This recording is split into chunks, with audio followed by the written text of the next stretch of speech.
নমস্কার সবাইকে, শুভ সকাল। সকাল সকাল উঠে পড়ছি। সকাল সকাল তো না, একদমই ভোরবেলা উঠেছি, প্রায় 4টা বাজে। দেখতেই তো পারছো বাইরেটা কেমন অন্ধকার। এত সকাল সকাল কেন উঠেছি?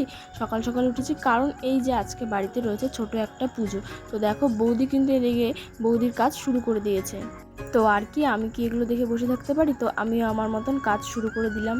হ্যাঁ জানো তো, এটা কিন্তু আমি প্রথম বৌদি ভয়েস বলছিল ওভার যে একটু দিচ্ছি। আমাবস্যাতে আমি আগে নাকি ভোগ কোনোদিনও দেবে, এমন তো ভিডিও তার বানাইনি। জন্যই এই তো আয়োজন ভিডিও চলছে। কেমন হয়েছে অবশ্যই ভোগের কিন্তু পুরো তোমরা রান্নাটাই কমেন্টে কিন্তু জানাবে। করেছে আমার যদি বৌদি। ভালো লাগে তাও আর আমি জানাবে, শুধু যদি বৌদির খারাপ হেল্প লাগে তাও করছি, মানে জানাবে। এক কথায় বলতে গেলে আমি হচ্ছে বৌদির হেল্পার। বৌদি কিন্তু এর আগেও বেশ কয়েকবার ভোগের রান্না করছে। তো বৌদির কিন্তু বলতে গেলে বেশ ভালোই এক্সপিরিয়েন্স আছে।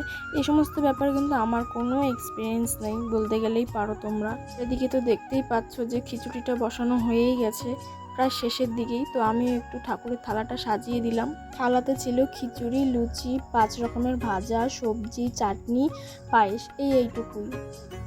নাও তোমরা সবাই আমাদের ঠাকুরের দর্শন করে নাও একবার। তো ভগবানকে তো ভোগ নিবেদন করা হয়েই গেছে। আর দেখা হচ্ছে পরের একটা ভিডিওতে। Bye bye. Subscribe for more.